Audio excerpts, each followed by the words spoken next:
Welcome, wanderer of the waking world. Lay down your thoughts and step softly into the realm between dreaming and remembering. Tonight's story weaves together two seekers of the soul, Carl Gustav Jung, the cartographer of the collective unconscious, and Rollo May, the philosopher of existential courage.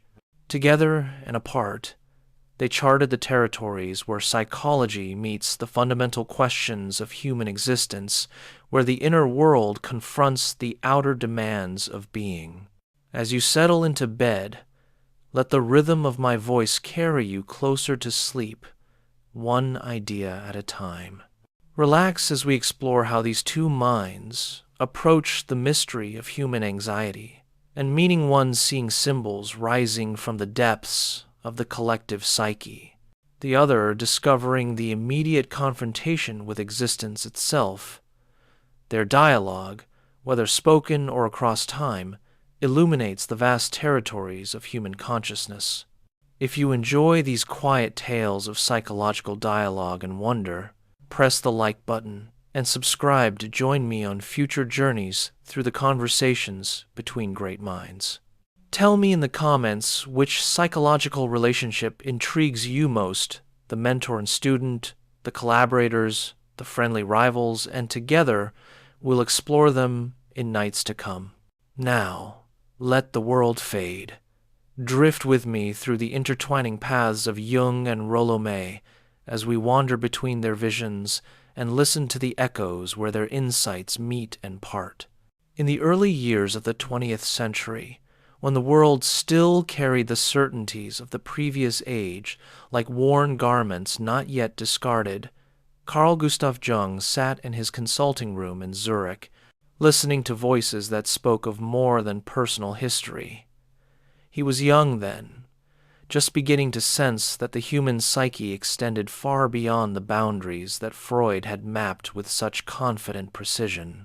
The patients who came to him brought dreams filled with symbols they had never learned, images that seemed to rise from somewhere older than their individual lives. Jung found himself standing at a threshold, peering into depths that would occupy the rest of his days. Picture him there in those formative years, in the quiet of his study at Kusnacht, surrounded by books on alchemy and mythology, comparative religion, and ancient philosophy. The lake stretched beyond his windows, its surface reflecting clouds and sky. And perhaps Jung saw in that reflection something of what he was beginning to understand about consciousness itself, that it had depths, that it reflected something larger than the individual mind, that beneath the personal ripples lay collective waters. Jung's journey into the unconscious was not merely theoretical. After his break with Freud, which came in 1913, he entered what he would later call his confrontation with the unconscious, a period of intense inner turmoil during which he experienced visions, heard inner voices, and descended into what might have appeared to be madness, but which he understood as an encounter with the deeper layers of the psyche.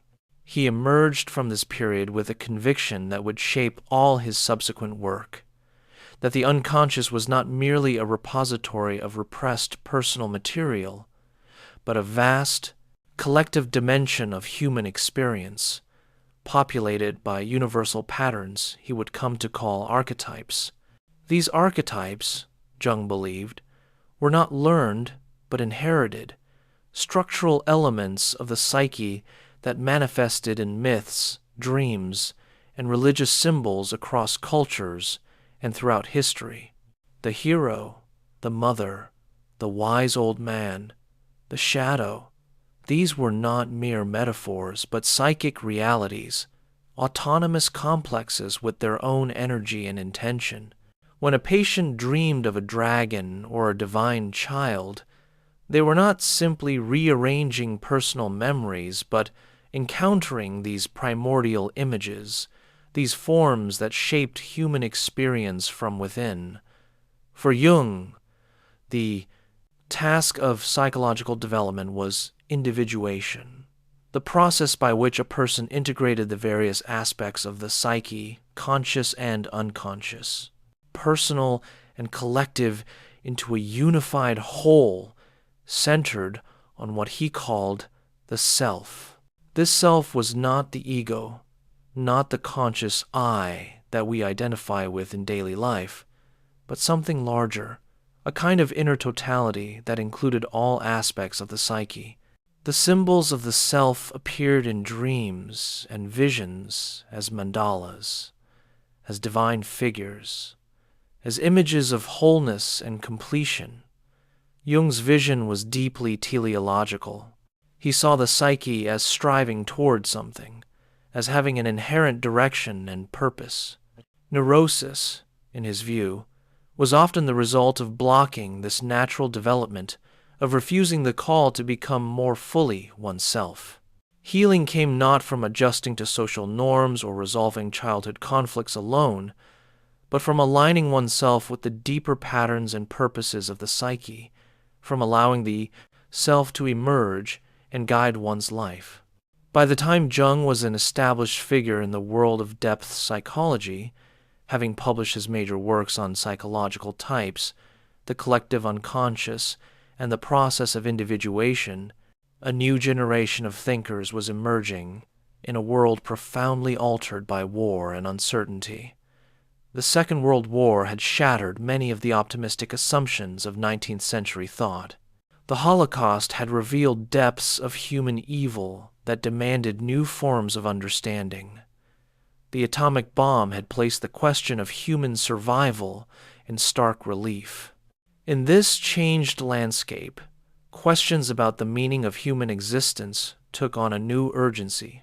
Into this world stepped Rollo May, born in 1909 in Ada, Ohio, a young man whose early life had been marked by family instability and economic hardship during the Depression. May's father was erratic and at times abusive. His mother suffered from periods of mental instability, and young Rollo found himself taking responsibility for his siblings at an early age. These experiences gave him an intimate acquaintance with anxiety, with the feeling of standing on uncertain ground, of having to create meaning and stability in a world that offered little of either. May studied at Oberlin College, where he was drawn to literature and the arts, to questions of meaning and value rather than to the technical problems that occupied much of academic psychology at the time. After graduation, he traveled to Greece, where he taught at Anatolia College and encountered both the classical roots of Western thought and the turbulence of Europe on the brink of war. In Greece, he attended summer seminars led by Alfred Adler, one of the early psychoanalytic pioneers who had broken with Freud over the question of what fundamentally drives human behavior. Adler emphasized the will to power and the creative self, ideas that resonated with May's own emerging understanding. Returning to America, May pursued theological studies at Union Theological Seminary in New York, where he studied under the great Protestant theologian Paul Tillich, who would become a profound influence on his thought. Tillich was an existentialist theologian, concerned with questions of being and non-being, anxiety and courage, the ground of existence itself. From Tillich, May absorbed a philosophical framework that placed human existence at the center of inquiry, that saw anxiety not as a pathological symptom but as an inevitable feature of human consciousness, the awareness of one's own finitude and freedom. But May's path to becoming a psychologist was not straightforward or easy. In the early 1940s, while pursuing his doctoral studies at Columbia University, he contracted tuberculosis, a diagnosis that, in that era before effective antibiotics, often meant death. He spent nearly 2 years in a sanatorium in upstate New York, confronting his own mortality in the most immediate way possible. Lying in his bed, unable to be cured by medicine, forced to rely on rest and his own body's capacity to heal, May experienced existential anxiety in its purest form, the confrontation with the possibility of non-being, the awareness that he might simply cease to exist. This experience transformed him. He realized that his recovery depended not on passive submission to medical authority, but on his own will to live, on his courage to face death and choose life. He read extensively during this period, including the works of Søren Kierkegaard, the 19th century Danish philosopher who had written with profound insight about anxiety, despair, and the leap of faith. Kierkegaard described anxiety as the dizziness of freedom, the vertigo that comes from recognizing that one's existence is not predetermined, that one must choose who one will become. May found in Kierkegaard's writings a mirror for his own experience, a vocabulary for what he was living through. When May finally recovered and completed his doctorate in 1949, he brought to his work as a psychotherapist this hard-won understanding of existential anxiety. Unlike many of his contemporaries in American psychology, who were focused on behavior modification, learning theory, and statistical analysis, May was concerned with the qualitative dimensions of human experience, with meaning and choice, freedom and responsibility. He found allies among the European existential philosophers and psychiatrists. Martin Heidegger, Jean-Paul Sartre, Karl Jaspers, Ludwig Binswanger, Medard Boss thinkers who approached psychology not as a natural science, but as an inquiry into the fundamental structures of human existence.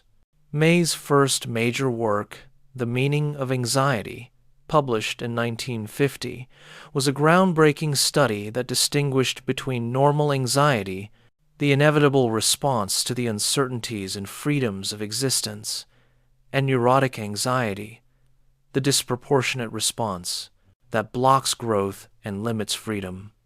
Drawing on both clinical case studies and philosophical analysis, May argued that anxiety was not something to be eliminated, but something to be understood and faced. The goal of therapy was not to remove anxiety, but to transform neurotic anxiety, which paralyzes, into normal anxiety, which alerts us to real dangers and real choices. This was a markedly different approach from the prevailing views of his time. The behaviorists saw anxiety as a conditioned response to be extinguished. The early Freudians saw it as a signal of intrapsychic conflict, a symptom to be analyzed until its unconscious sources were revealed. May, influenced by existential philosophy, saw anxiety as ontological, rooted in the very structure of human existence. We feel anxious because we are free, because we must make choices without certain knowledge of their outcomes, because we are aware of our own mortality and the ultimate groundlessness of existence. Consider the difference in how Jung and May might have understood a patient experiencing profound anxiety. Jung would likely explore the symbolic dimensions of the anxiety, asking what archetypal energies might be constellating in the unconscious, what aspects of the psyche were demanding recognition and integration. If the patient dreamed of being chased by a dark figure, Jung might interpret this as an encounter with the shadow, those aspects of oneself that have been rejected and repressed, but which seek acknowledgement. The anxiety would be understood as the psyche's way of signaling that something unconscious needed to become conscious, that the process of individuation required a confrontation with these disowned parts of the self. May, approaching the same patient, would focus on the existential situation that the anxiety revealed. What choices was the person avoiding? What responsibilities were they refusing? What authentic possibilities were they denying? The anxiety would be understood, not primarily as a message from the unconscious, but as the vertigo of freedom, the dizziness that comes from recognizing that one's life is not predetermined, that one must choose and take responsibility for those choices. The therapy would aim not at integrating unconscious contents, but at helping the person recognize and embrace their freedom, to find the courage to choose authentically rather than fleeing into conformity or bad faith. Both approaches took seriously the reality and significance of the anxiety. Both rejected simple solutions or the dismissal of anxiety as merely a symptom to be suppressed. Both understood that confronting anxiety was essential to psychological growth, but they located the source and meaning of that anxiety in different dimensions of human existence. Jung's psychology was deeply mythological. He saw human life as a repetition and elaboration of universal patterns, each individual a unique variation on archetypal themes. The young person facing the challenge of leaving home was living out the hero's journey, responding to a call to adventure. The midlife crisis was an encounter with the self, a summons to transform the ego's understanding of its place in the larger psyche. Dreams and fantasies were not random, but meaningful, guided by a kind of wisdom inherent in the unconscious itself. May's psychology was more immediately existential, focused on the concrete situation of the individual person facing the demands of existence. Where Jung saw archetypes, May saw the given structures of human being in the world. Where Jung explored symbols, May examined choices. Where Jung pursued a dialogue with the unconscious, May emphasized the confrontation with one's freedom and finitude. The two men were aware of each other's work. May read Jung and incorporated some Jungian ideas into his thinking, particularly Jung's emphasis on the creative and purposive aspects of the psyche, his refusal to reduce psychology to a mechanistic science. May appreciated Jung's recognition that human beings are not merely products of their past, but oriented toward future possibilities. In his book, Love and Will, published in 1969, May engaged extensively with depth psychology, including Jung's work, while also critiquing what he saw as its limitations. Jung, for his part, was less directly engaged with the existentialists, though he shared many of their concerns. He had read Kierkegaard and was familiar with existential themes, but his orientation was different. Jung was more interested in the transpersonal dimensions of experience, in the ways that individual psychology connected to larger, collective patterns. He was suspicious of philosophies that focused too exclusively on individual choice and responsibility, feeling that they neglected the powerful role of unconscious factors, the ways that archetypal energies could seize and possess the ego. The cultural and intellectual contexts in which these two men worked were significantly different. Jung came of age in the early 20th century, in a European intellectual milieu still influenced by Romanticism, by German idealism, by the depth of engagement with classical culture and mythology. His Zurich was a city where the old and the new coexisted, where ancient symbols still carried meaning, where the mythological dimension of life had not yet been entirely rationalized away. Even as he engaged with the most modern developments in psychiatry and psychology, Jung remained connected to older ways of thinking, to alchemy and Gnosticism, to Eastern philosophy and indigenous religious practices. May came of age in mid-century America, in a culture marked by pragmatism and empiricism, by a certain suspicion of the mythological and the mystical. The America of the 1940s and 50s was in many ways the most secular, rationalistic, and forward-looking culture in human history, a society that believed in progress, in the power of technology, and science to solve human problems, and the malleability of human nature through education and conditioning. Against this backdrop, May's insistence on the existential dimensions of human experience, on the irreducible realities of anxiety, meaninglessness, and death, was almost subversive. The war years had a different impact on each man. Jung, in neutral Switzerland, watched the catastrophe unfold around him and saw in it a manifestation of archetypal forces run amok, the unleashing of primitive energies that modern consciousness thought it had transcended. He wrote about the eruption of Wotan, the old Germanic god of war and fury, in the German psyche, suggesting that the Nazis had been possessed by an archetype, swept up in a collective psychosis that overwhelmed individual rationality. This interpretation was controversial, seeming to some to absolve individuals of responsibility for their choices and actions. May, witnessing the same events from America and its aftermath in Europe, drew different conclusions. The war demonstrated to him the inescapability of human choice, the necessity of taking responsibility for one's actions, the courage required to resist collective pressure and stand for what one believed to be right.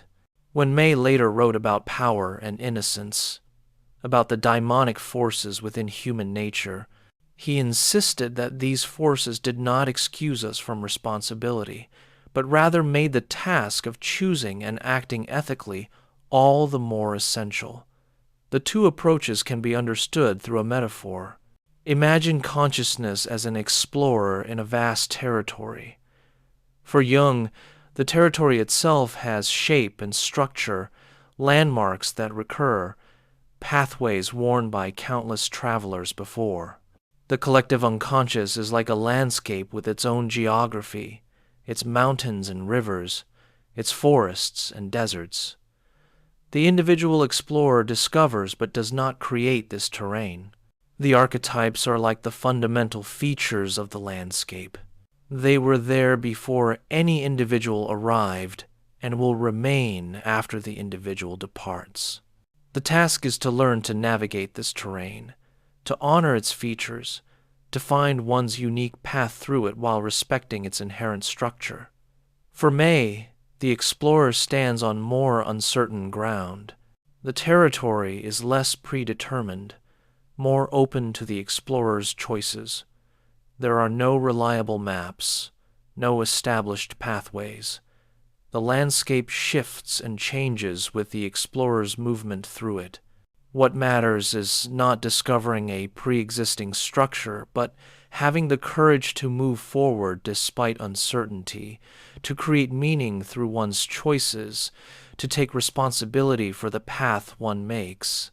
The anxiety the explorer feels is not a signal pointing toward some deeper archetypal truth, but the authentic response to the fact of having to choose without guarantees. Consider how each would approach the phenomenon of myth. For Jung, myths were not arbitrary stories, but manifestations of archetypal patterns, the collective unconscious expressing itself through narrative.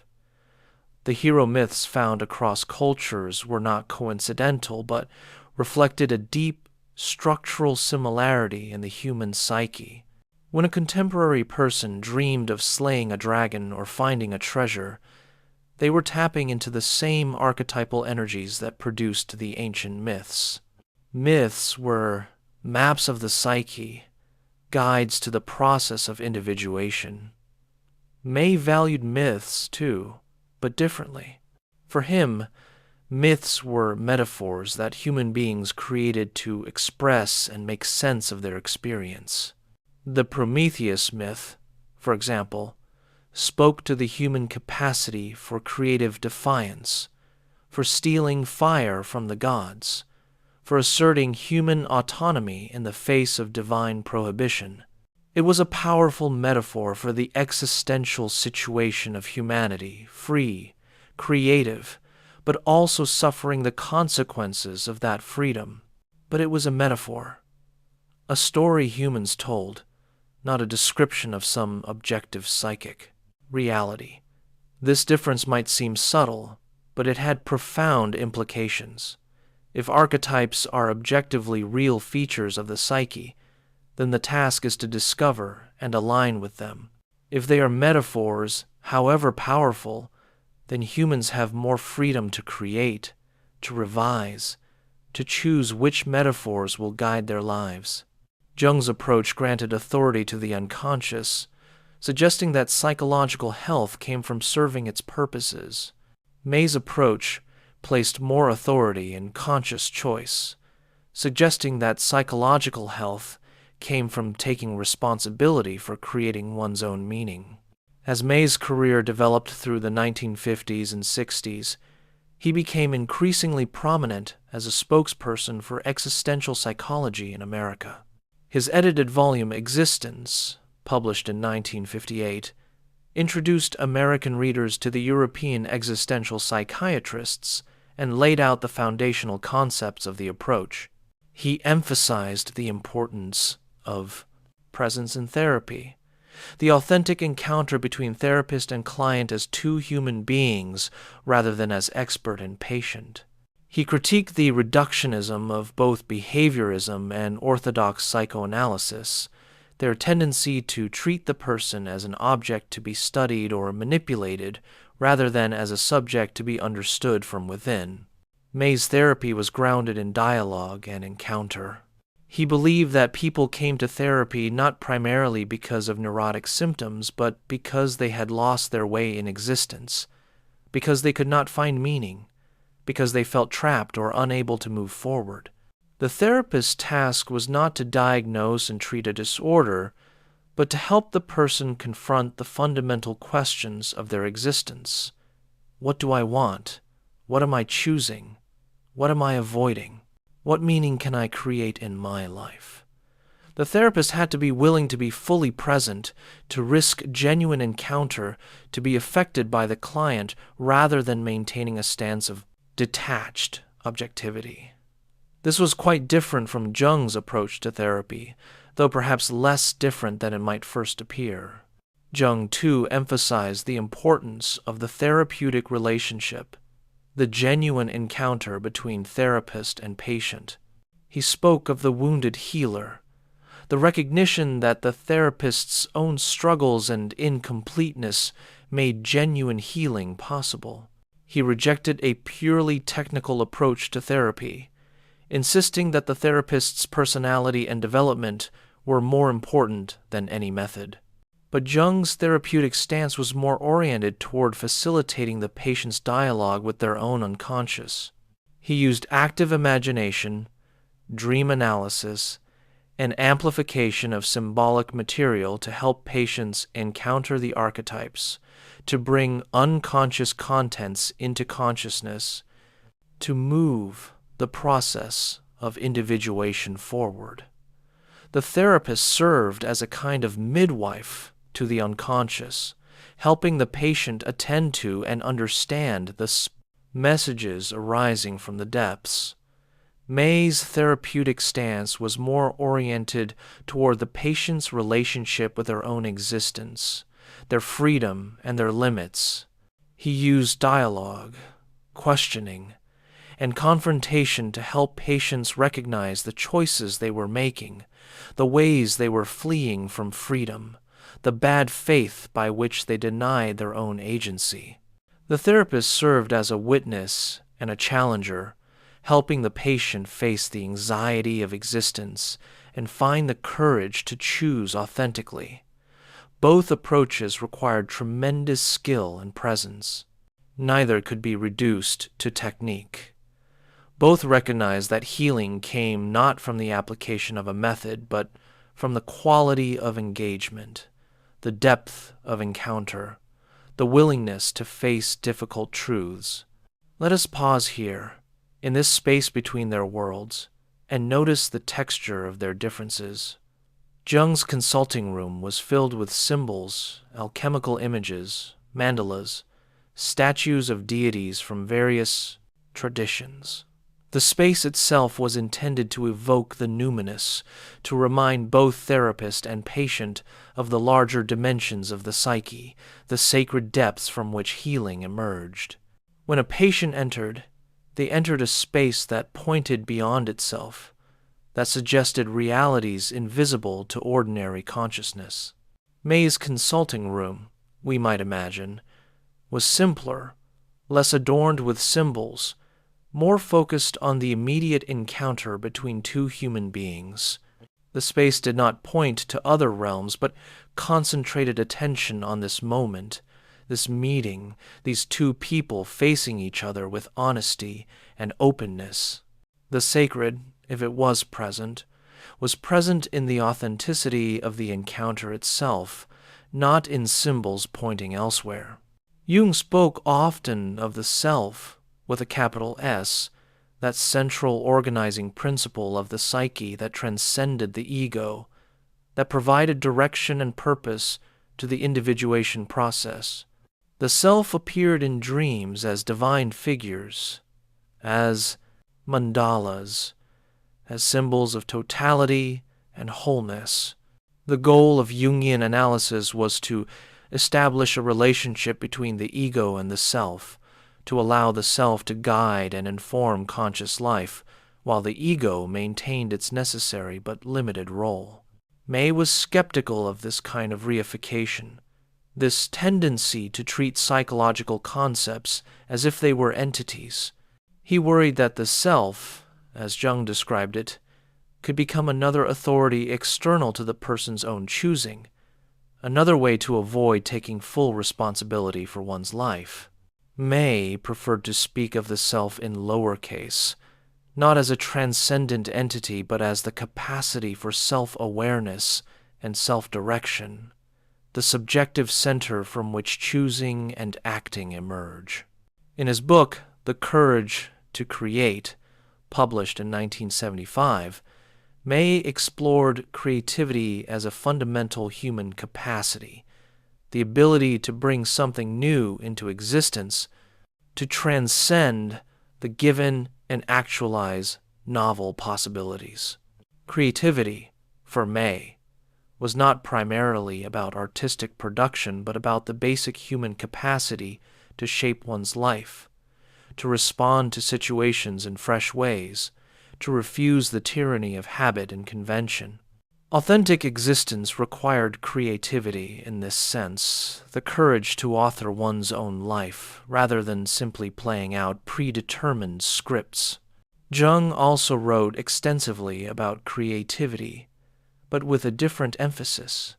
In his essay, Psychology and Literature, he distinguished between psychological art, which draws on the personal experiences and conflicts of the artist, and visionary art, which taps into the collective unconscious and brings forth archetypal images. The greatest art, for Jung, was visionary art, which served as a kind of compensation for one-sided conscious attitudes, bringing forward what a culture needed but did not know it needed. The artist, in this view, was a vehicle for the unconscious, a medium through which the collective psyche expressed itself. May's view was more voluntaristic. The artist chooses to create, takes responsibility for the creation, puts themselves on the line in the act of bringing something new into the world. Creativity involves risk, vulnerability, the possibility of failure or rejection. It requires courage, the courage to commit, to make something that does not yet exist, to stand behind one's creation. The artist is not a passive vehicle, but an active agent, even when they feel driven by something beyond conscious control. Can we reconcile these views? Perhaps in the lived experience of creation itself. An artist might feel both possessed by something larger, a vision, an inspiration, a muse, and fully responsible for the choices made in realizing that vision. The jazz musician improvising feels both free and constrained, both creating and discovering, both author and instrument. Perhaps Jung emphasizes the experience of being grasped by something larger, while May emphasizes the experience of choosing and committing. Both dimensions are present in the creative act, and the two perspectives illuminate different aspects of the same mysterious process. In the realm of human relationships, particularly love, the differences between Jung and May become especially illuminating. Jung wrote about the anima and animus, the contrasexual archetypes that mediate between consciousness and the unconscious. In romantic relationships, according to Jung, we initially project these inner figures onto partners, falling in love not with the actual person, but with our own anima or animus as we imagine it embodied in the other. Growth requires withdrawing these projections, recognizing them as aspects of our own psyche that need to be integrated. Mature love becomes possible when we relate to the actual person rather than to our projection, when we have done the work of integration. May, in Love and Will, approached love from an existential perspective. Love, for him, was not primarily about projection and integration, but about the courage to commit, to open oneself to another person, to accept vulnerability and mutual dependence. In an age of technique and control, of casual relationships and fear of commitment, May argued that people had lost the capacity for genuine love. They could not commit because commitment meant surrendering control, accepting dependence, risking loss. Love required will not will as domination or control, but will as the capacity to choose and sustain a direction, to commit oneself despite uncertainty. May worried that depth psychology's emphasis on analyzing relationships, on understanding them through theoretical frameworks like projection and archetype, could become a way of avoiding genuine encounter. If one is always analyzing, one is not fully present. If one is always interpreting the relationship through psychological concepts, one is not simply being with the other person. May wanted to restore a kind of immediacy to human relationships, a recognition that sometimes we must simply love, simply commit, simply be present without the mediation of psychological theory. Jung might have responded that May underestimated the power of unconscious factors in relationships, the ways that unintegrated archetypes distort and damage our capacity to love. Without understanding the projections we carry, without doing the work of integrating anima and animus, our relationships remain unconscious, driven by forces we do not understand. The person who refuses to analyze their relationships is not more authentic but more naive, more subject to unconscious compulsions. This is one of the fundamental tensions between their approaches. The question of whether psychological understanding aids or impedes authentic living. May feared that too much psychological analysis could become a defense against living, a way of remaining at a distance from one's own experience. Jung believed that without psychological understanding, we remain unconscious, driven by forces we do not recognize, unable to achieve genuine freedom. Perhaps the resolution lies in recognizing different stages or modes of engagement. There are times when analysis is necessary, when we need to step back and understand the patterns and projections that govern our behavior. And there are times when analysis must be set aside, when we must simply act, choose, commit, love, without the mediation of theory. Wisdom lies in knowing which mode is appropriate to the situation, in having the flexibility to move between understanding and immediacy. The 1960s and 70s were a time of cultural upheaval in America, and both Jung's and May's work took on new relevance. The counterculture embraced Jung's ideas about the collective unconscious, the value of dreams and visions, the importance of mythological and spiritual dimensions of life.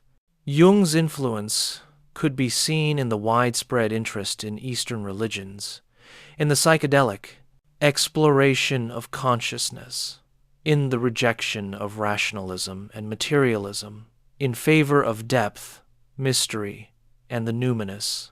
May's existential psychology also resonated with the cultural moment, particularly his emphasis on authenticity, on refusing to conform to social expectations, on finding the courage to live according to one's own values.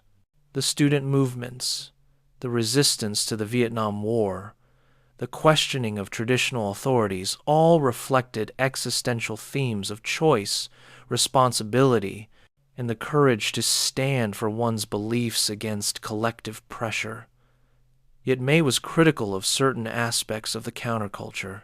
He worried that the emphasis on spontaneity and feeling, on immediate experience without reflection, could become a new form of conformity, a flight from the difficulties of sustained commitment and responsibility.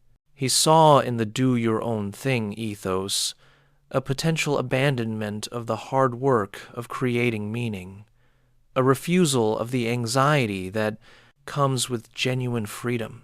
True authenticity, May argued, required not just breaking from conventional norms, but taking responsibility for constructing one's own values, one's own meaning, and committing to them over time.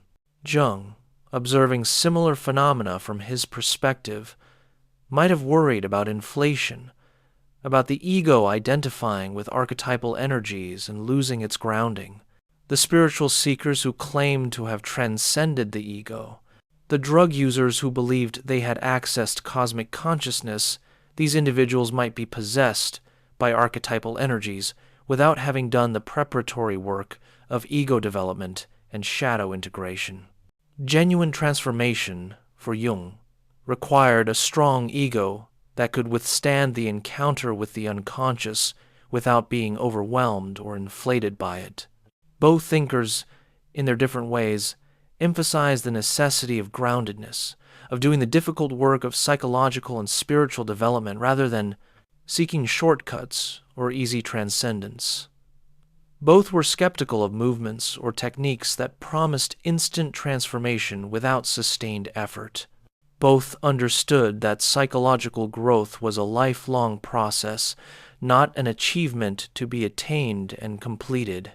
The question of anxiety runs like a thread through both their works, binding them together even as their interpretations diverge. Jung did not write as extensively about anxiety as May did, but it is present in his work, particularly in his concept of the numinous, the experience of encountering something holy, terrifying, and overwhelming. The numinous produces what Rudolf Otto called the mysterium tremendum, the fascinating and terrifying mystery that both attracts and repels. When the ego encounters the self, when consciousness faces the collective unconscious, there is anxiety, the sense of facing something vast and potentially overwhelming. May would recognize this anxiety, but would ask, what does the person do with it? How do they respond? The numinous encounter might be understood not as a breakthrough to deeper psychological truth, but as a moment of existential choice. Will the person flee from this encounter, retreat into the familiar, deny the disturbing revelation? Or will they find the courage to face it, to integrate what it reveals, to allow it to transform their understanding and their life? For Jung, the answer lay in establishing the proper relationship between ego and self, between consciousness and the unconscious. The ego must be strong enough to withstand the encounter, but humble enough to recognize that it is not the center of the psyche, that it serves a larger wholeness. The process requires both courage and surrender, both activity and receptivity. For May, the answer lay in choosing authentically, in taking responsibility for one's response to the anxiety-provoking encounter. No inner wisdom or self can make the choice for us. We must decide how to live in light of what we have experienced, what meaning we will create from it, what action we will take. The courage required is the courage to commit to a direction despite uncertainty, to author one's life without guarantee that one's choices are right by any objective standard. We can imagine a conversation between these two men, perhaps in the late 1960s when both were still active, though aging. They sit together, perhaps in a quiet room overlooking the lake in Zurich, or perhaps in a cafe in New York.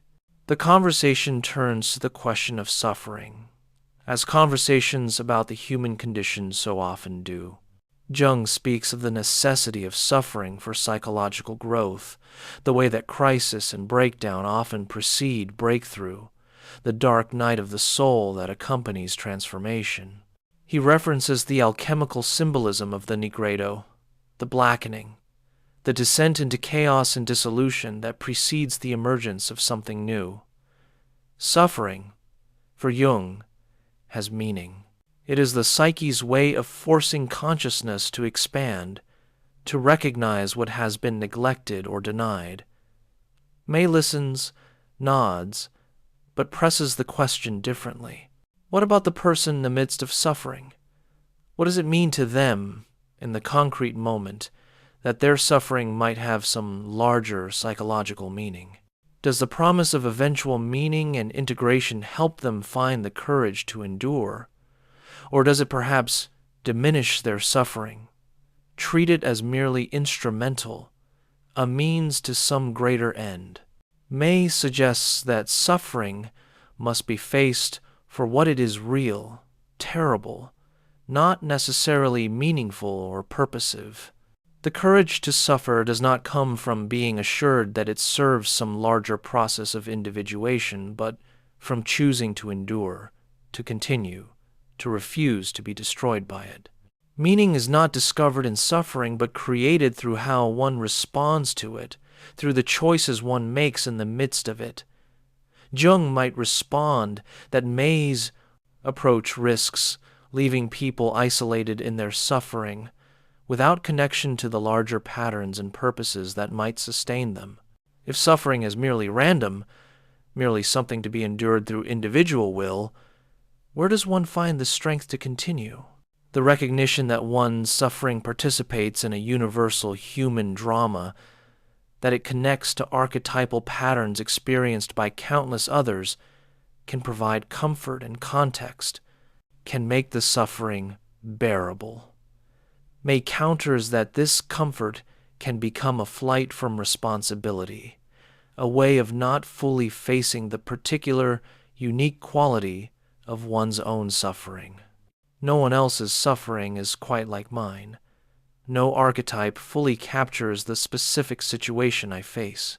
To find consolation in universal patterns might be to avoid the radical loneliness of existence, the fact that ultimately each of us faces our suffering and our death alone. Authenticity requires acknowledging this, not fleeing into collective consolations. And yet, as they talk, perhaps they find that they are not as far apart as it might seem. Both recognize the necessity of facing suffering rather than fleeing it. Both understand that growth requires dissent, confrontation with difficult truths about oneself and one's situation. Both value courage, though they define and locate it somewhat differently.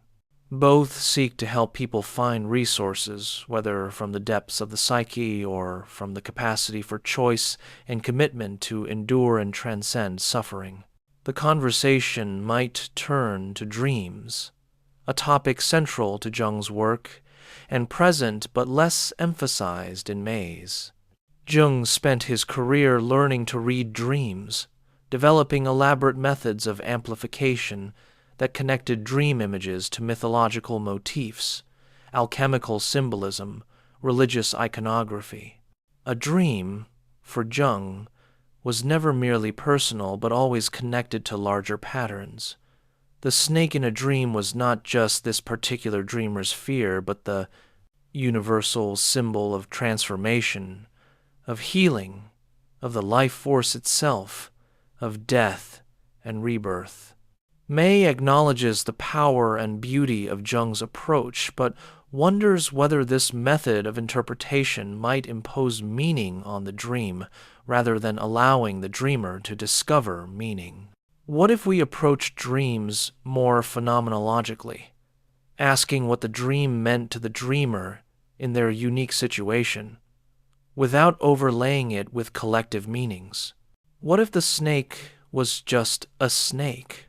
Or rather, what if the snake's meaning emerged from the dreamer's lived experience and choices rather than from universal archetypal significance?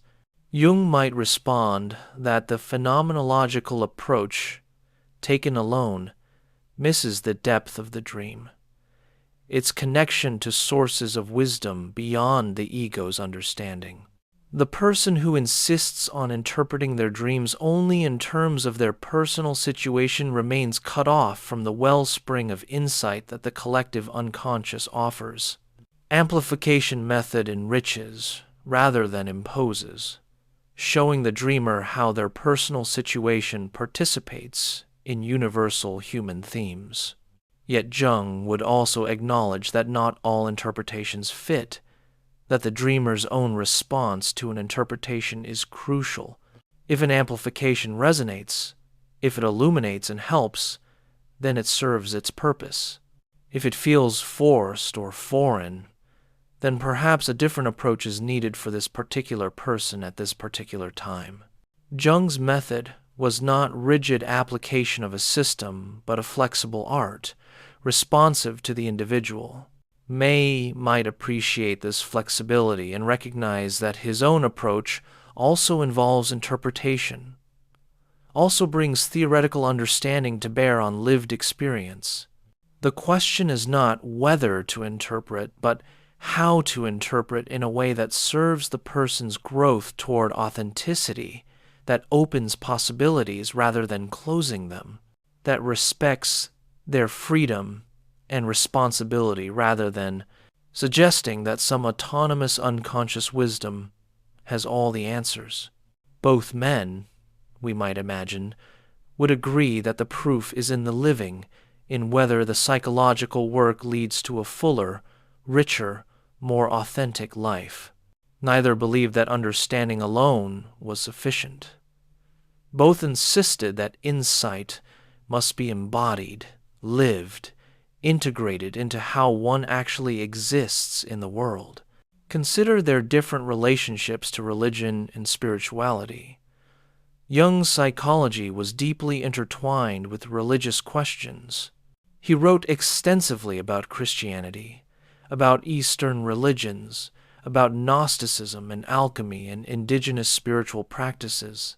He saw the religious instinct as fundamental to human nature, the search for meaning and connection to something larger than oneself as essential to psychological health. Modern people had lost their connection to living religious symbols, Jung believed, and much neurosis resulted from this spiritual emptiness. Yet Jung was careful to distinguish between psychology and theology. He studied religious symbols and experiences from a psychological perspective, concerned with their effects on the psyche rather than with their metaphysical truth. Whether God exists objectively was not a psychological question. What mattered psychologically was that the image and experience of God appeared in the psyche, that this image had profound effects on people's lives, that the religious instinct sought expression. This distinction was sometimes difficult to maintain. Jung's language often sounded theological, particularly when he wrote about the self, which he sometimes equated with the God image in the psyche. His later work on synchronicity, on the unity of psyche and matter, on the unus mundus, pushed toward a kind of metaphysics. Critics accused him of promoting a private religion under the guise of psychology. May's relationship to religion was different. His training in theology gave him a deep understanding of religious thought, particularly Protestant existential theology. But he was more cautious about integrating religious and psychological language. He appreciated religion's focus on ultimate questions, meaning mortality, guilt, anxiety, but he wanted psychology to address these questions on its own terms without requiring religious belief or smuggling in religious commitments. May wrote about the daimonic, a concept derived from Greek thought, to describe the driving forces within human nature, the energies of sex and aggression, creativity and destruction, the life force that pushes toward expression.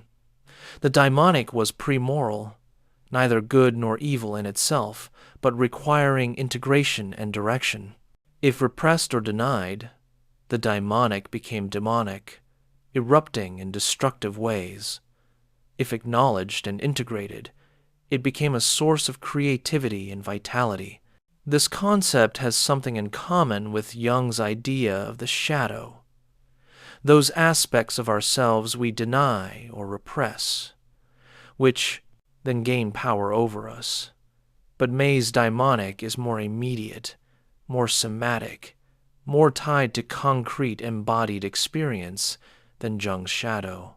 The daimonic is not primarily symbolic but visceral, the raw energies of life itself demanding expression. Both thinkers recognize that human beings are not purely rational or conscious, that powerful forces within us influence and sometimes overwhelm conscious control. Both believed that psychological health required acknowledging and integrating these forces rather than denying them. Both understood that what we repress does not disappear but returns in distorted forms. But again, their emphasis differed.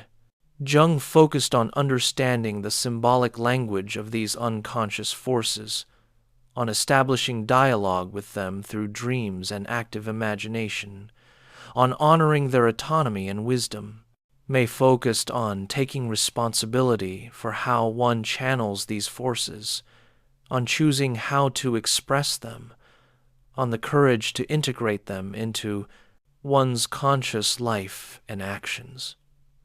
The question of gender and sexuality illuminates another dimension of their dialogue. Jung's concepts of anima and animus, the feminine in men and the masculine in women, were products of his time and culture, reflecting assumptions about gender that subsequent thinkers have questioned. Jung believed that men needed to integrate their feminine side and women in their masculine side to achieve wholeness, but his descriptions of masculine and feminine qualities often relied on cultural stereotypes rather than universal truths. May, writing later and more influenced by the women's movement and changing social attitudes, was more cautious about assigning essential qualities to masculinity and femininity. He recognized that much of what had been labeled as feminine or masculine was culturally constructed, varying across time and place. Yet he also saw real differences in men's and women's experiences, particularly around issues of power, vulnerability, and relationship. In Love and Will, May discussed what he called the sexual wilderness of modern culture, the confusion and anxiety surrounding sexuality in an age when traditional rules and meanings had broken down. The sexual revolution had promised liberation but often delivered isolation and meaninglessness. People could have sex without commitment, without love, without any sense of its significance beyond physical pleasure or ego gratification. May saw this not as freedom but as a new form of emptiness, a flight from the genuine vulnerability and commitment that intimate relationship requires. Jung had written about sexuality within his framework of archetypal patterns, seeing sexual attraction and union as expressions of the conjunctio, the alchemical marriage of opposites that symbolized psychological wholeness. Sexual relationship at its deepest was not merely personal but participated in something universal, the eternal drama of masculine and feminine, consciousness and unconsciousness, seeking union. Both men would likely have agreed that sexuality separated from meaning, from relationship, from some larger context, becomes empty. Both would have resisted the reduction of sexuality to mere biological drive or recreational pleasure. Both understood sexuality as involving the whole person, not just the body, as an arena where psychological and spiritual dimensions of life find expression. Yet Jung's mythological approach might obscure the concrete ethical questions that concerned May, questions of consent, of respect, of genuine mutuality, of responsibility for the effects of one's choices on others. If one is always interpreting relationship through archetypes and symbols, one might miss the actual person one is relating to, their concrete needs and boundaries, their real rather than projected qualities. May would insist on bringing the discussion back to choice and responsibility. How am I choosing to relate? Am I treating this person as a person or as an object for my gratification? Am I willing to be vulnerable, to commit, to accept the anxiety that genuine intimacy involves? These questions cannot be answered through archetypal analysis, but only through existential examination of how one is actually choosing to live and love. In their later years, both men reflected on the state of psychology and its future directions. Jung, who died in 1961 at age 85, worried that psychology was becoming too medical, too focused on diagnosis and treatment of disorders, losing sight of the soul's deeper dimensions. He had spent his career trying to establish psychology as a science while also preserving its connection to the humanities, to mythology and philosophy and religion. The tension was never fully resolved. May, who lived until 1994, witnessed the rise of biological psychiatry, the increasing medicalization of psychological suffering, the growing emphasis on medication rather than psychotherapy. He continued to argue for the irreducibility of human experience to biological mechanisms, for the necessity of addressing existential questions of meaning and choice. He worried that psychology was becoming technical and shallow, losing sight of what makes human existence distinctively human, the capacity for self-awareness, for choice, for transcendence.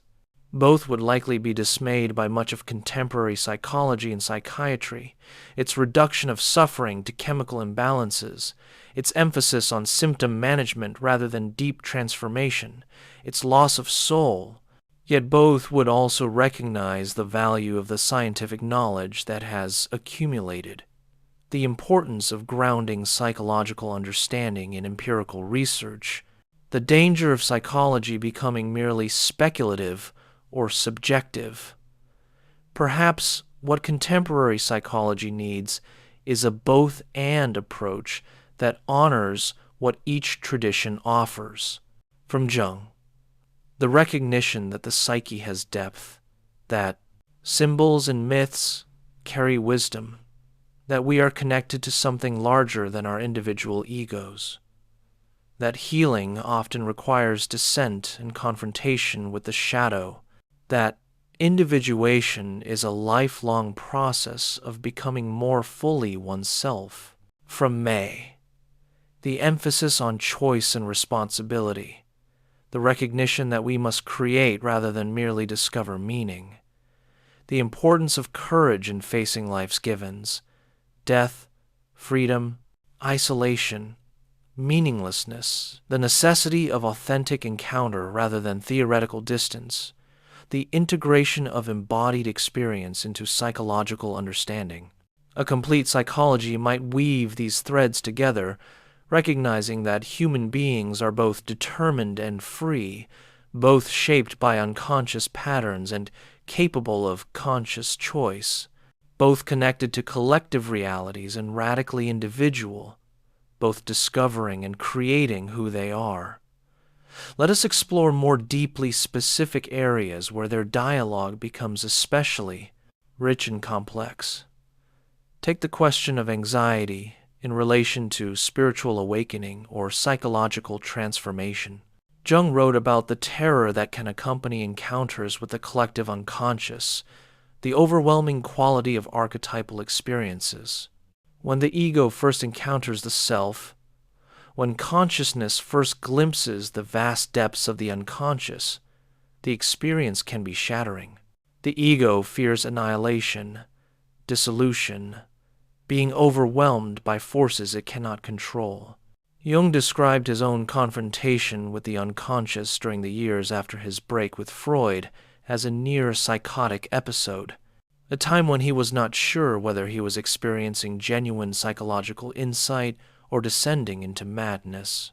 He emerged from this period convinced that the risk had been necessary, that one must go to the edge of dissolution to discover the deeper sources of psychological life.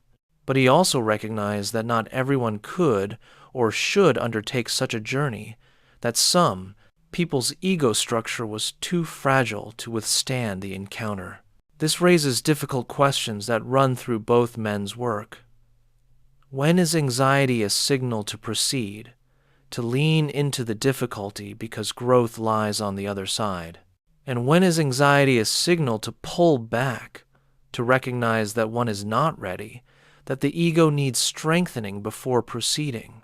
How do we distinguish between the anxiety that comes from facing a necessary challenge and the anxiety that warns of genuine danger? May would approach these questions by examining the person's freedom and responsibility in the situation. Is the person choosing this confrontation or being driven into it by circumstances or by inner compulsions they do not understand? Are they taking responsibility for the process, maintaining awareness and self-reflection, or are they abandoning themselves to something they experience as beyond their control? May might worry that Jung's framework could encourage people to surrender agency, to trust the unconscious as if it were an infallible guide, to interpret psychological crisis as necessary and meaningful, even when it might be genuinely pathological. The person in the midst of a psychotic break might believe they are undergoing spiritual awakening, might resist treatment because they have been taught to trust the unconscious and honor its messages. Jung would respond that May underestimates the real wisdom of the unconscious, the ways that it compensates for conscious one-sidedness, the genuine guidance it can provide if approached properly. But he would also agree that discernment is necessary, that not every unconscious content is valuable, that the ego must maintain its critical faculties even while remaining open to unconscious messages. The resolution might lie in maintaining a paradoxical stance, trusting and questioning, surrendering and maintaining boundaries, being open to transformation while also protecting one's integrity. This is easier to prehend, to describe, than to achieve. And perhaps the difficulty explains why both Jung and May spent so much time exploring these themes, why neither arrived at simple formulas. Consider the role of the therapeutic relationship itself in facilitating this delicate balance. Jung spoke of the therapeutic relationship as a vas hermeticum, an alchemical vessel in which transformation could safely occur. The therapist's role was to provide containment, to hold space for the patient's process without being overwhelmed by it, to serve as a stable presence that allowed the patient to descend into the unconscious and return. This required that the therapist have done their own work, have faced their own shadow, have established a relationship with their own unconscious. The therapist must be wounded but healing, vulnerable but stable, human but also connected to something transpersonal. The relationship itself had a kind of archetypal quality, participating in patterns like the teacher-student, parent-child, guide-traveler. May emphasized the existential quality of the therapeutic encounter. The therapist and patient met as two human beings, both facing the anxieties and uncertainties of existence, both responsible for their choices. The therapist's authority came not from superior knowledge or connection to transpersonal wisdom, but from greater experience in facing existential challenges, from having done the work of confronting freedom and anxiety, from the courage to be present with another person's suffering without needing to fix or explain it away. For May, the therapeutic relationship was fundamentally egalitarian. The therapist was not a priest mediating between the patient and some deeper reality, not a parent providing security, but a fellow traveler offering companionship and witness. The relationship succeeded to the extent that it fostered the patient's freedom and agency, helped them recognize their choices, supported their courage to live authentically. We might see these as different metaphors for the same complex reality. The therapist is both container and companion, both wounded healer and fellow human being, both connected to something larger and struggling with their own limitations. Different patients at different times might need one emphasis or the other. A patient lost in chaos, overwhelmed by unconscious contents, might need the containment and structure that Jung's approach offers. A patient trapped in conformity, unable to recognize their own agency, might need the confrontation and challenge that May's approach provides. The skillful therapist draws on both traditions, sensing what the particular person needs in the particular moment. Let us turn to the question of meaning itself, which preoccupied both thinkers.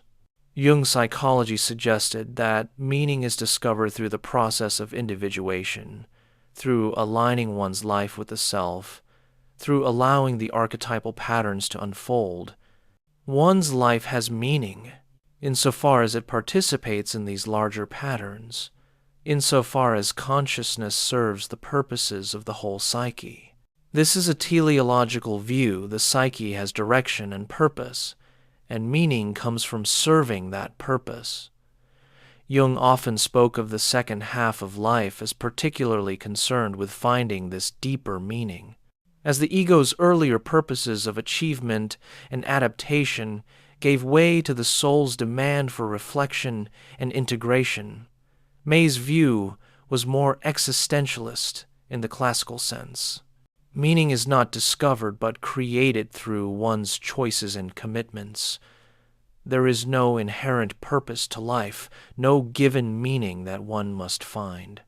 Instead, human beings create meaning through engagement, through committing to values and projects, through choosing what will matter.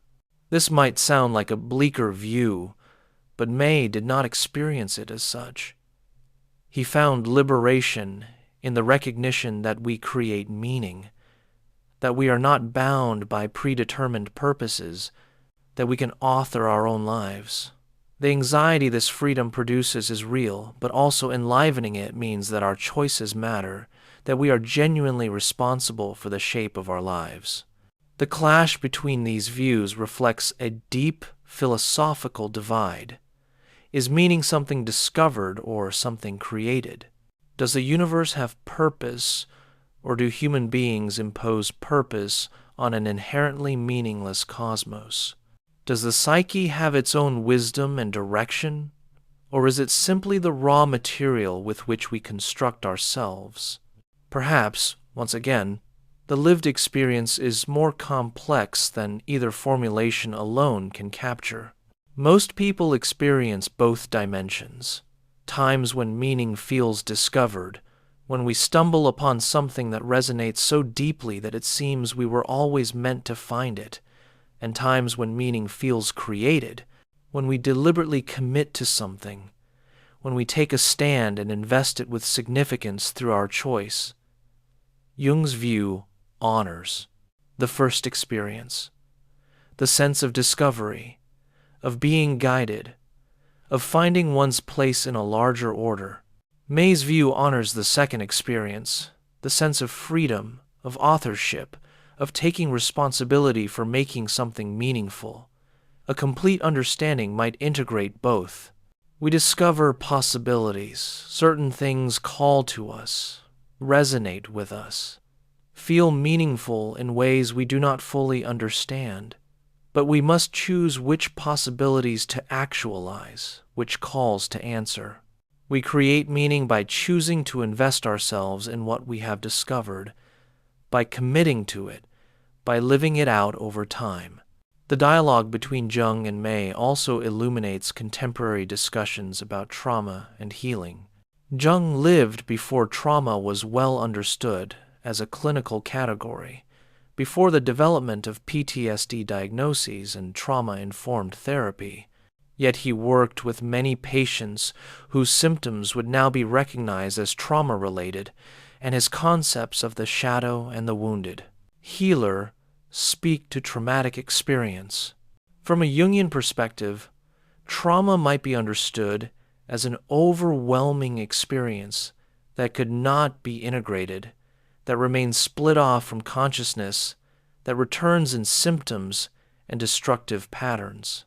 Healing would involve bringing the traumatic content into consciousness, finding symbolic language for what happened, integrating it into one's life story, perhaps even finding meaning in how one responds to and transforms the trauma. May, writing later, was more explicitly engaged with trauma, particularly as it related to World War II veterans and to the broader sense of cultural trauma following the war. He understood trauma as a confrontation with meaninglessness, with the collapse of one's assumptive world. The traumatized person has encountered something that shatters their basic trust in the world, that reveals the fragility of safety and meaning. May's approach to trauma would emphasize not finding meaning in the trauma itself, a move that might feel invalidating or moralistic, but in finding the courage to continue living despite the trauma, to create new meaning in the face of what has been destroyed. The task is not to make sense of the trauma, not to find the hidden purpose in it, but to refuse to be defined by it, to reclaim agency and choice. These approaches need not conflict. The Jungian emphasis on integration and meaning-making can help some survivors transform their experience. The existential emphasis on courage and choice can prevent the premature imposition of meaning, can honor the person's own process of deciding what their trauma means and how they will live with it. Contemporary trauma therapy draws on many sources, including both depth, psychological, and existential traditions, along with neuroscience, attachment theory, and body-centered approaches. The field has learned that trauma healing requires attending to multiple dimensions: the somatic patterns of hyperarousal and freeze, the patterns, attachment wounds that undermine trust, the cognitive distortions that perpetuate helplessness, the existential meanings that must be reconstructed, the social contexts that either support or undermine recovery.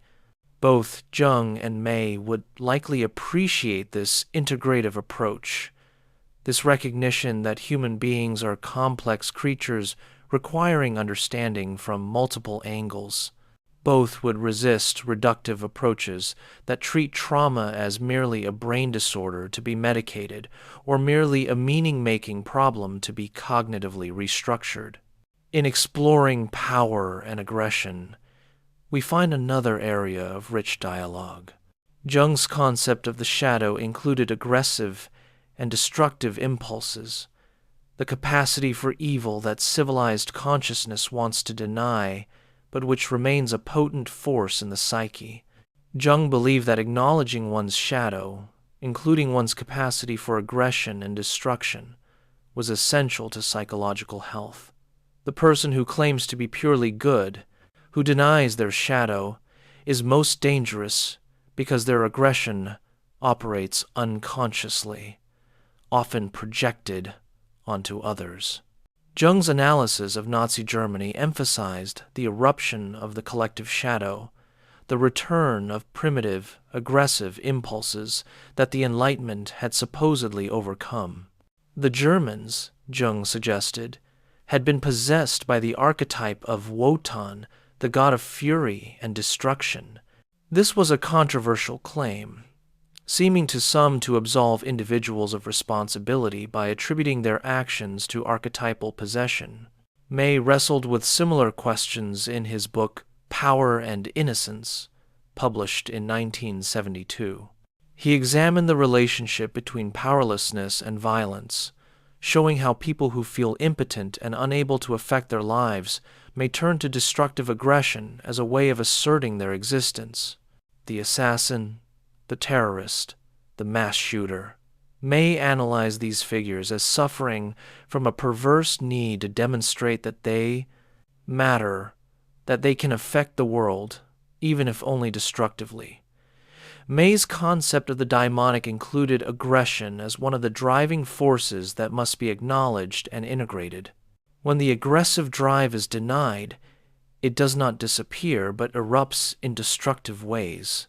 But when it is acknowledged and channeled, it becomes assertion, courage, the capacity to stand up for oneself and one's values. Both thinkers recognized that denying or repressing aggression makes it more dangerous, not less. Both understood that human beings have the capacity for tremendous destruction as well as creation. Both insisted that psychological and social health required facing these darker aspects of human nature honestly. But again, their emphasis differed. Jung focused on the symbolic and archetypal dimensions, seeing individual aggression as connected to collective patterns, interpreting destructive impulses through mythological frameworks. May focused on the existential and ethical dimensions, asking questions about responsibility, about choice, about how we channel our aggressive energies. May might worry that Jung's emphasis on archetypes could diminish personal responsibility, could suggest that aggressive acts were the result of possession by forces beyond individual control. Jung might respond that May's emphasis on individual responsibility underestimated the power of collective forces, the ways that individuals are swept up in mass movements, the extent to which unconscious factors drive behavior. The question is not ultimately resolvable because it touches on the ancient philosophical problem of freedom and determinism. Are we free agents responsible for our choices, or are we products of forces beyond our control? Most sophisticated thinkers recognize that both are true in some way, that humans are both determined and free, both shaped by conditions and capable of transcending them. Jung and May both occupy this middle ground, though they lean in different directions. Both would reject pure determinism, which denies human agency altogether. Both would reject pure libertarian free will, which ignores the powerful forces that shape and constrain choice. Their dialogue helps us hold the tension, to recognize our freedom while acknowledging our limitations. Let us turn to the role of the body in psychological life, a topic that both thinkers addressed, but in different ways. Jung was primarily concerned with the psyche, with consciousness and the unconscious, with symbols and images. The body appeared in his work mainly through psychosomatic symptoms, physical expressions of psychological conflicts. Jung recognized that psyche and soma were interconnected, that psychological states affected physical health and vice versa, but he did not develop a detailed theory of the body. May, influenced by existential phenomenology, gave more attention to embodiment, to the lived body as opposed to the body as biological object. Drawing on Merleau-Ponty and other phenomenologists, May emphasized that we do not have bodies but are bodies, that consciousness is always embodied, that our existence is fundamentally somatic. This emphasis became particularly important in May's discussions of anxiety and sexuality. Anxiety is not just a mental state, but a bodily experience, the racing heart, the tight chest, the shallow breathing. To work with anxiety requires attending to these bodily dimensions, not just analyzing their meaning. Similarly, sexuality is not just a psychological phenomenon to be interpreted symbolically, but a bodily reality, an experience of desire and pleasure, of touch and sensation. May worried that depth psychology's focus on symbolic meanings could bypass the actual somatic experience, could make sexuality too mental, too interpreted. May's emphasis on embodiment connects to his existential commitments. We are thrown into existence as bodies, limited by physical capacities and vulnerabilities. We experience freedom and anxiety through our bodies. We encounter other people as embodied beings, not just as psyches or souls. To understand human existence requires taking embodiment seriously. Jung might appreciate this emphasis, while also insisting that psyche and soma are two aspects of one reality, that attention to embodied experience does not preclude attention to symbolic meaning. The dream of flying is both a symbolic expression of transcendence and a memory or fantasy of bodily sensation. The psychosomatic symptom is both a meaningful communication from the unconscious and a real physical phenomenon. Contemporary psychology has increasingly integrated attention to embodiment, particularly through body-centered therapies like somatic experiencing, sensory-motor psychotherapy, and various mindfulness-based approaches. These methods recognize that trauma and other psychological difficulties are held in the body, that healing requires working with bodily patterns and sensations, not just with thoughts and emotions. Both Jung and May would likely welcome these developments, seeing them as enriching rather than replacing depth, psychological, and existential approaches. The question is not whether to attend to body or psyche, symbol or choice, but how to integrate multiple dimensions of human experience into a comprehensive understanding. The theme of death and mortality runs through both their works, though expressed differently. Jung's exploration of death appears in his concept of the transcendent function, his studies of religious and mythological images of death and rebirth, his own near-death experience in 1944, which he described in Memories, Dreams, Reflections. Jung came to believe that the psyche prepares for death, that dreams and visions in the final years of life often point toward transition and transcendence, that there might be something beyond physical death, though he was careful to present this as psychological hypothesis rather than metaphysical claim. May's existential approach placed death at the center of human awareness. Following Heidegger, May saw human beings as Dasein, being toward death, creatures defined by awareness of their own finitude. This awareness is not morbid, but clarifying it is precisely because we know we will die, that our choices matter, that time is precious, that we must decide what is important. The anxiety of death, for May, is not primarily about the physical event of dying, but about the recognition that our existence is finite, that we could cease to be, that ultimately we face death alone. This awareness cannot be eliminated through philosophical or religious consolations, though it can be faced with courage, transformed from neurotic avoidance into authentic acknowledgement.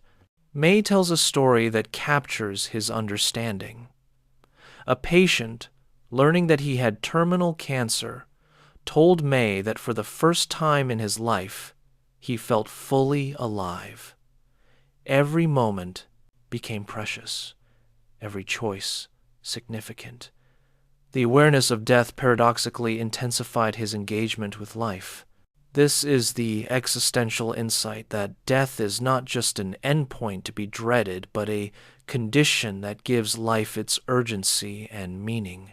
Jung might appreciate this, while also pointing to the ways that death symbolism in dreams and myths points toward transformation rather than mere ending.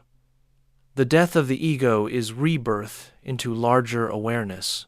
The descent into darkness is preparation for new light. The psyche, Jung believed, does not view death with the same horror as the ego. It sees death as part of a larger cycle, one phase in an ongoing process. Can these views be reconciled? Perhaps by recognizing that death has multiple dimensions. There is physical death, the biological cessation of life, which we all face.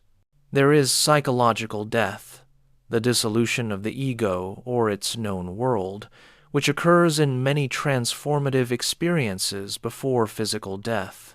There is symbolic death, the representations in myth and dream that point toward transformation. May emphasizes the first and third, Jung the second and third. May wants us to face the reality of physical finitude without premature consolation. Jung wants us to recognize that psychologically, death is not merely ending, but transformation. Both resist the avoidance of death that characterizes much modern culture, the denial that results in death becoming more terrifying rather than less. As we move deeper into this contemplative space, let us consider how each man understood the relationship between individual and society. Jung was deeply concerned with collective phenomena, mass movements, cultural symbols, the spirits of the age. He saw individuals as embedded in collective consciousness, shaped by the cultural complexes and dominant archetypes of their time. Healing the individual required understanding their relationship to these collective patterns. At the same time, Jung placed enormous value on individuation, on the person becoming fully themselves rather than simply conforming to collective expectations. The individuated person serves the collective more authentically, precisely because they are not merely its creature, not simply living out collective roles, but bringing their unique realization to bear on collective problems. This creates a paradox in Jung's thought. How can one be both deeply embedded in the collective and individuated? Jung's answer was that true individuation is not isolation or rebellion, but finding one's unique place within the larger whole, contributing something distinctive that the collective needs. May shared the concern with the relationship between individual and collective, but approached it more from the perspective of conformity and authenticity. In post-war America, May saw a culture of conformity, of other-directedness, as his contemporary David Riesman called it, where people defined themselves by others' expectations rather than by their own values and choices. May's emphasis was on differentiation from the collective, on having the courage to stand apart when necessary, to refuse the seductions of conformity, to be a person rather than simply playing social roles. He worried about the loss of individual agency in mass society, the ways that bureaucratic structures and consumer culture reduced people to functions and markets. Yet May did not advocate radical individualism or libertarian self-sufficiency. He recognized that we are social beings, that we need others, that love and community are essential to human flourishing. The question was how to be authentically oneself within relationship and community, how to avoid losing oneself in collective identity while also avoiding isolated individualism. Both thinkers were responding to the dangers they perceived in their cultural contexts. Jung saw the horror of mass psychology and Nazism, the way individuals could be possessed by collective forces, the need for individual development as a bulwark against mass possession. May saw the gray conformity of 50s America, the loss of passion and authenticity, the need for courage to be oneself against social pressure. Their emphases are complementary. We need both: connection to something larger than ourselves, recognition of the collective patterns that shape us, and also the courage to individuate, to choose authentically, to resist conformity when it violates our integrity. The balanced person is neither dissolved in the collective nor isolated from it, but rather participating consciously and authentically. In considering their approaches to psychological pathology, we find further illuminating contrasts. Jung understood neurosis as a meaningful, even purposive phenomenon, the psyche's way of signaling that something is wrong, that development is blocked, that transformation is needed. Symptoms were symbols, messages from the unconscious that needed to be decoded and understood. Jung famously said that the gods have become diseases, meaning that the archetypal energies that were once consciously integrated through religious ritual and mythology now erupt as pathological symptoms. Depression might be understood as an encounter with the dark goddesses of the underworld, as a necessary descent that consciousness resists. Anxiety might signal the approach of transformation, the ego's fear of yielding to the self. This perspective gave dignity to suffering, suggested that it was not mere malfunction but carried meaning, invited interpretation. Patients could see their symptoms not as defects to be ashamed of, but as communications to be understood, as indicators of growth trying to happen.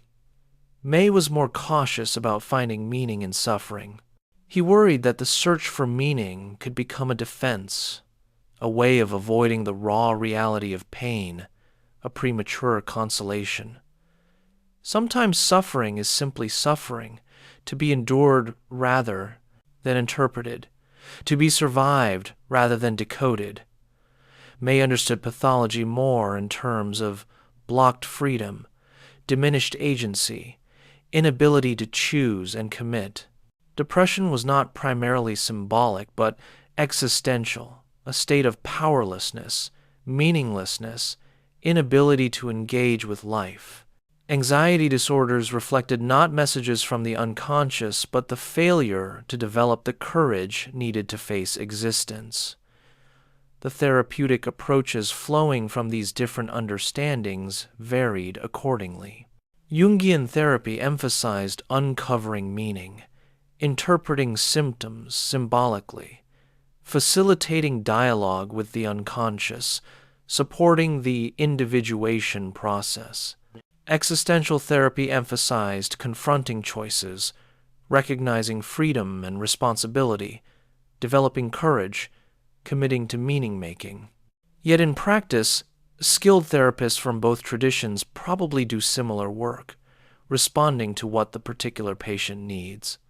Sometimes interpretation and meaning-making help. Sometimes they hinder. Sometimes focusing on choice and agency empowers, sometimes it burdens. The art of therapy lies in sensing which intervention serves the person's growth at this particular moment. Let us return to the question of creativity, which we touched on earlier but deserves deeper exploration.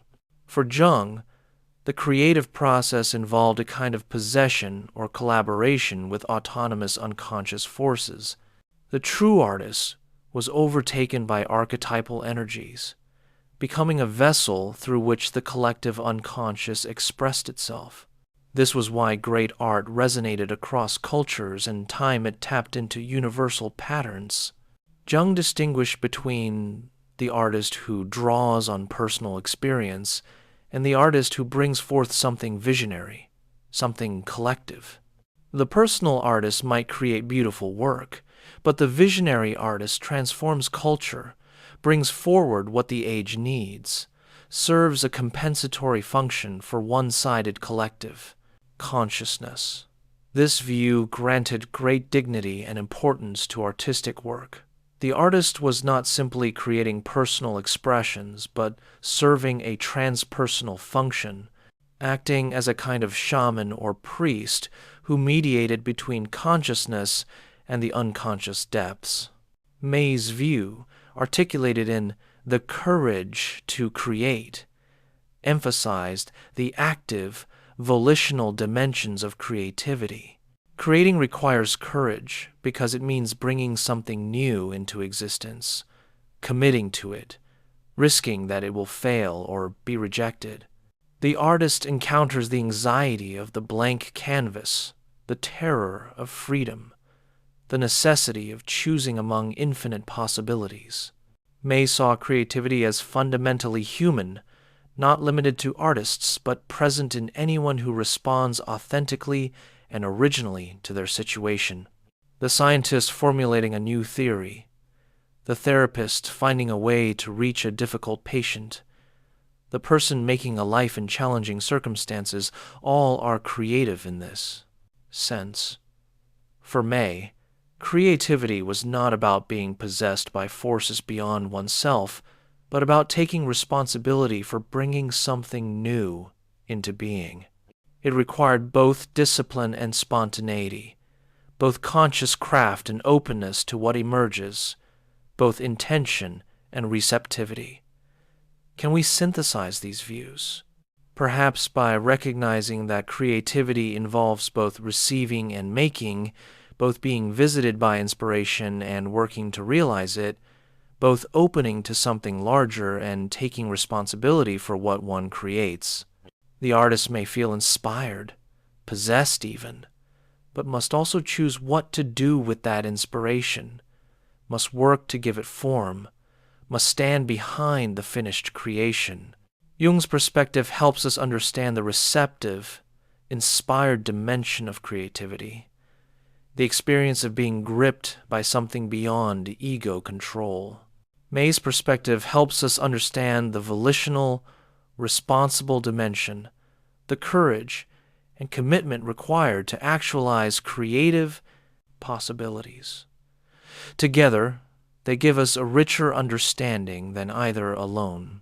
Creativity is neither purely received nor purely chosen, but involves a complex dance between receiving and choosing, between being visited by what Jung called the numinous and taking the responsibility May emphasized.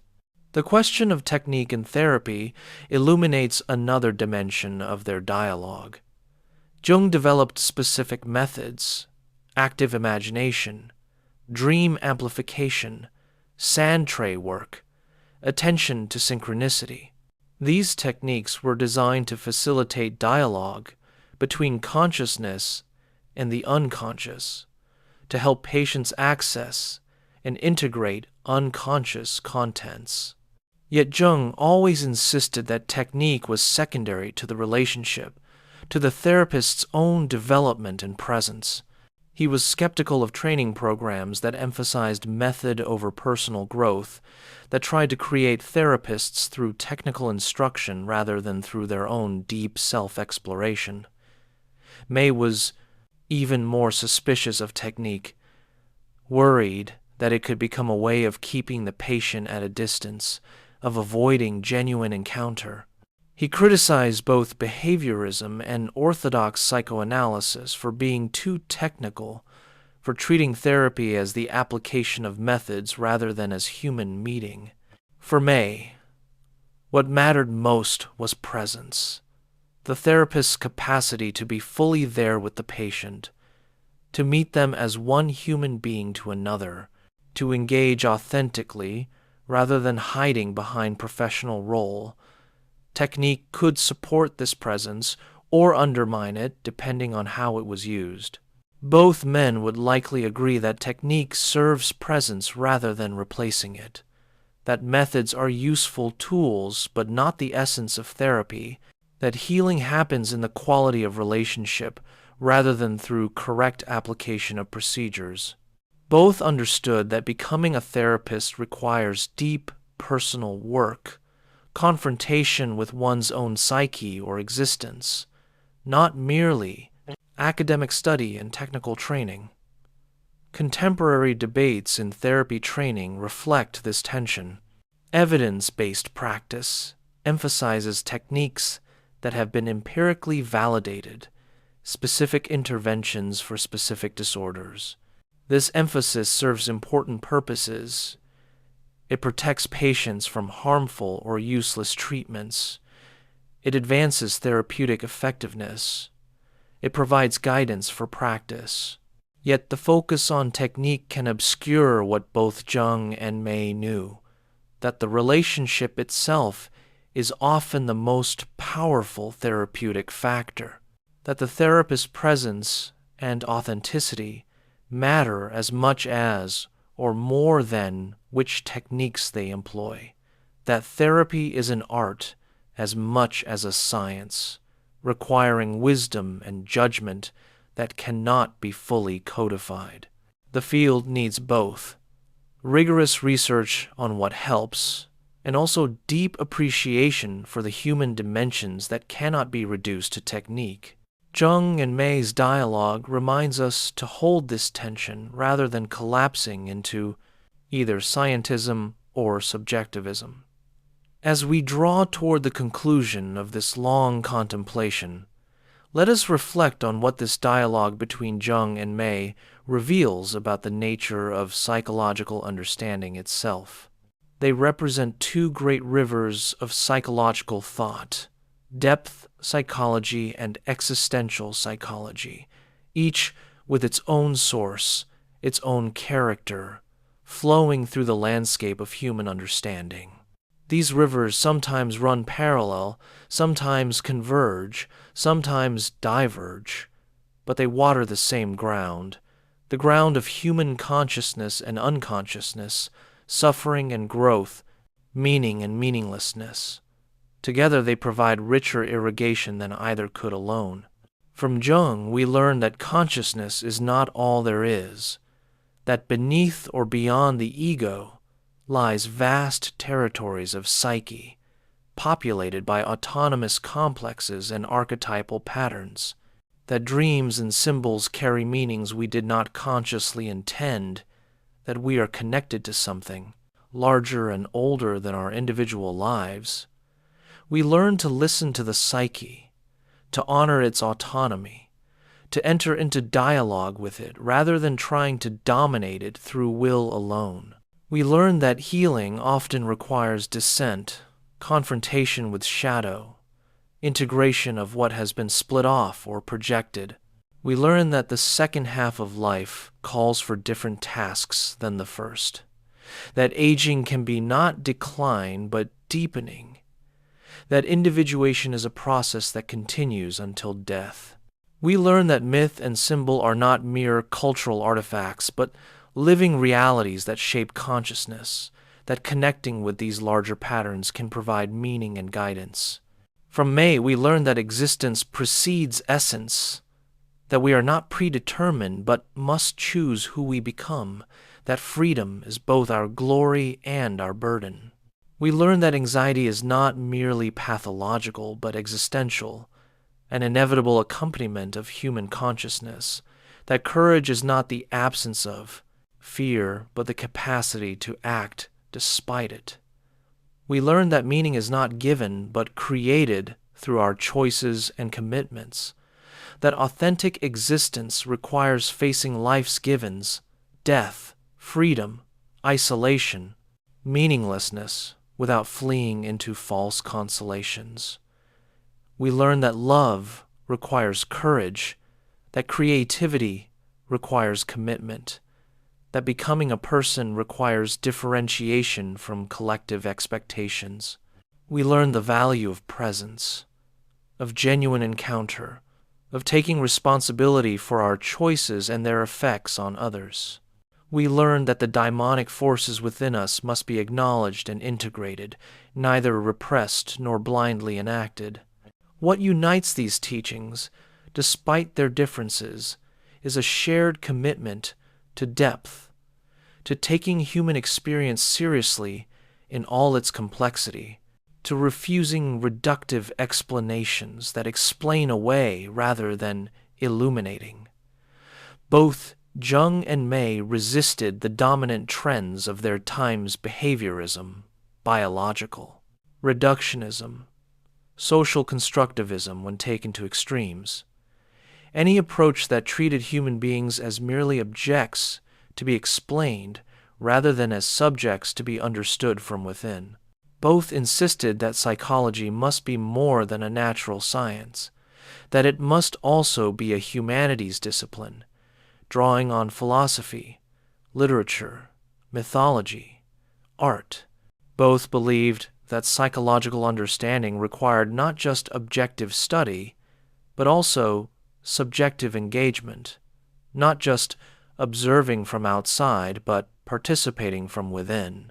Both took seriously the darker aspects of human existence, suffering, anxiety, death, evil. Neither offered easy consolations or quick fixes. Both understood that growth often comes through difficulty, that avoiding pain usually makes it worse, that facing what we fear is often the path to freedom. Both valued authenticity, though they defined it somewhat differently.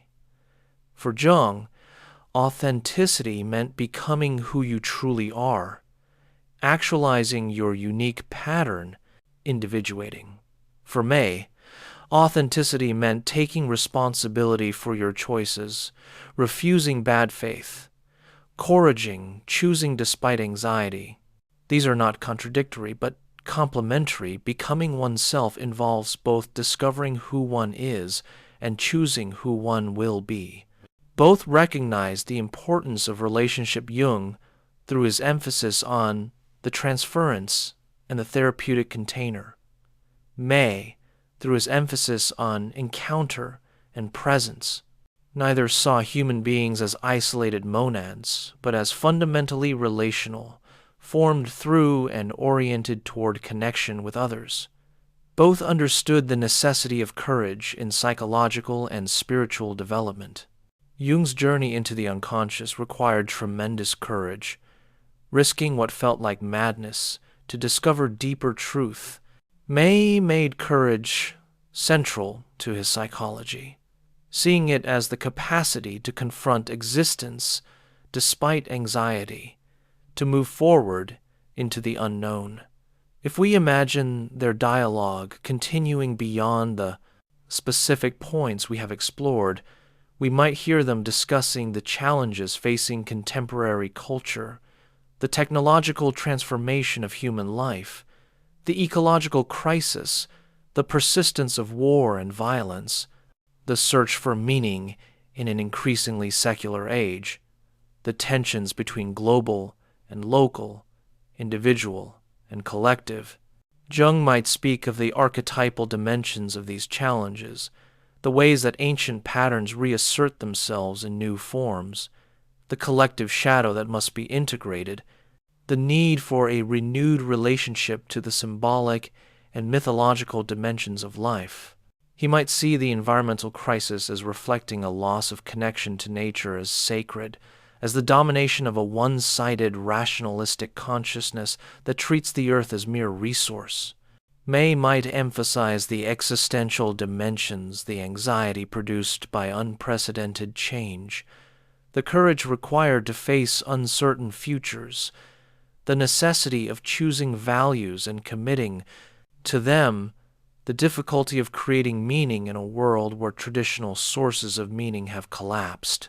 He might see the environmental crisis as revealing our refusal to take responsibility for our collective choices, our flight from the difficult decisions required to live sustainably. Both would likely resist purely technical solutions, insisting that these challenges require psychological and spiritual transformation, not just better policies or technologies. Both would emphasize the necessity of consciousness, becoming aware of our patterns, our projections, our choices, our responsibilities. In the realm of spirituality, their dialogue continues to resonate.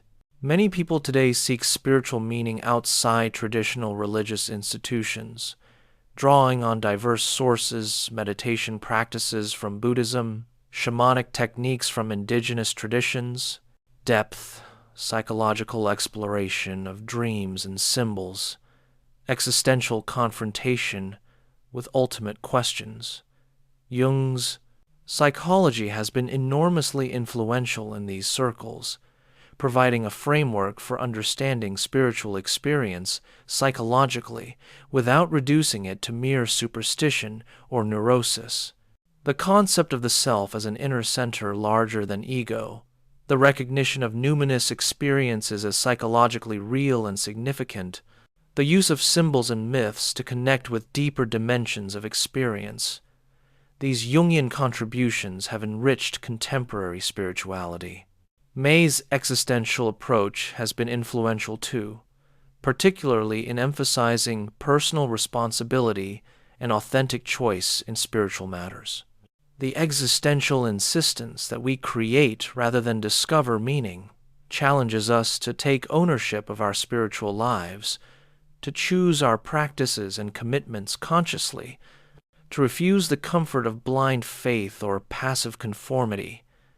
Together, they suggest a mature spirituality that is both open and committed, both receptive to the numinous and responsible for choosing how to respond to it, both connected to collective wisdom and individually authentic.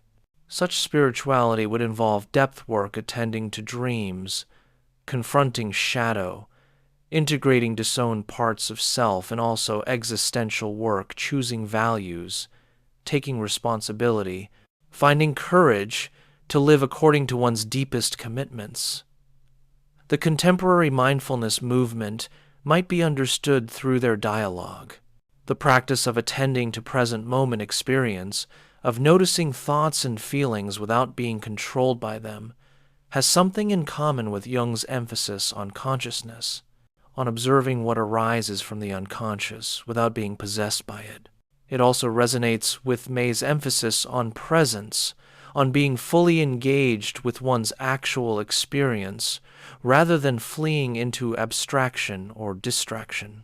Yet both might worry that mindfulness, as sometimes practiced in Western contexts, can become another technique for managing experience, another way of achieving control, disconnected from the deeper purposes it serves in Buddhist contexts. Jung might ask whether mindfulness practitioners are attending to the symbolic and archetypal dimensions of their experience, or simply using meditation as sophisticated relaxation. May might ask whether mindfulness is cultivating genuine presence and commitment, or becoming another form of detached observation, another way of avoiding the anxiety of choice. These questions are not meant to dismiss mindfulness, but to deepen it, to ensure that contemplative practice serves psychological and spiritual transformation rather than merely providing another tool for self-optimization. Both Jung and May would insist that any practice must be undertaken with awareness of its larger purposes, with attention to how it fits into one's whole life and development.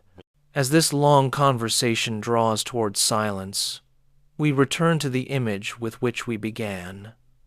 Two seekers of the soul, approaching the mystery of human existence from different angles, their paths crossing and recrossing, sometimes walking together, sometimes diverging, but always illuminating the territory they traverse. Jung, the explorer of the depths, the cartographer of the unconscious, teaching us to attend to what lies beneath consciousness, to honor the autonomy of psyche, to engage with symbols and myths as living realities, to trust the wisdom of the self while maintaining the necessary strength of ego. May, the advocate of courage, the champion of authentic choice, teaching us to face existence without illusion, to take responsibility for our freedom, to create meaning through commitment, to refuse the flight from anxiety into false securities, to live fully as finite beings in an uncertain world. Their dialogue is not a debate to be won or lost, but a conversation that enriches understanding, a stereo perspective that gives depth perception, two hands on the great wheel of psychological understanding. We need both, not choosing one against the other, but learning from each what the other cannot fully teach. In the quiet of this ending, we recognize that psychology at its deepest is not merely a discipline or profession, but a way of being with human experience, a commitment to understanding and alleviating suffering, a path toward greater consciousness and authenticity. Jung and May, in their different ways, devoted their lives to this path, and their work continues to light the way for those who follow. The questions they explored remain our questions. How do we understand ourselves? How do we heal? How do we find meaning? How do we live authentically? How do we face suffering and death? How do we love? How do we create? How do we balance freedom and necessity, individual and collective, consciousness and unconsciousness? These questions have no final answers, but invite ongoing exploration, ongoing dialogue between different perspectives and approaches. In holding the tension between Jung's depth and May's existentialism, we cultivate the capacity to tolerate ambiguity, to resist premature closure, to remain open to the mystery. As sleep approaches, as consciousness begins to loosen its grip, we might imagine Jung and May meeting in some timeless space, conversing quietly about the human condition, finding in their dialogue not agreement but appreciation, recognizing that each has seen something true and important, that the human psyche is vast enough to require both their perspectives and more. The conversation continues in dreams, in the work of those they influenced, in every therapeutic encounter where someone dares to face their depths or claim their freedom, in every moment when a human being chooses authenticity over conformity, integration over splitting, courage over fear, meaning over emptiness. Rest now, wanderer. Let these ideas settle into your consciousness like snow falling softly in darkness, each flake unique yet part of a larger pattern. Let the dialogue between Jung and May accompany you into sleep, two voices speaking of depth and existence, symbol and choice, unconscious and conscious, discovering and creating. The questions remain open, the conversation continues, the mystery endures. And in that endurance, in that continuing exploration, we find not answers that close inquiry, but understanding that opens it further, not certainty that ends seeking, but orientation that guides it. Sleep well, dream deeply, wake with renewed commitment to the great work of becoming conscious, becoming authentic, becoming fully human. The path continues, and you walk it companioned by all who have sought before you, including these two great explorers of the soul, Jung and May, whose dialogue illuminates the way.